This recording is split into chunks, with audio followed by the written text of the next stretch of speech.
Hello, सलाम वालेकुम। बख्शू के बच्चे नाश्ता किए बगैर क्यों गए थे? कौन बोल रहा है? अच्छा, तुम इतने सीधे हो नहीं जितने बनते हो। मैंने तुम्हें इसीलिए कॉल की थी कि मैंने तुम्हें समझने में थोड़ी गलती कर दी। फोन क्यों किया तुमने? कल जो भी हमारे बीच में बात हुई है ना, किसी को बताने की जरूरत नहीं है, खबरदार। मैं तो बताऊंगा, और क्यों ना बताऊं?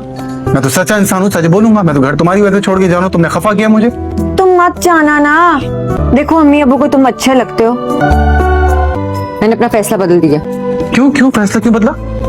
क्या मतलब क्यों? मेरी मर्जी। कहाँ है ना, मत जाओ।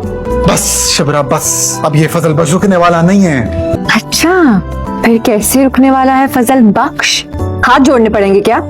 नहीं, बस मेरी दो शर्तें हैं। दो शर्तें? बको। तभी से बात करो ना, फोन काट दूंगा मुंह पे।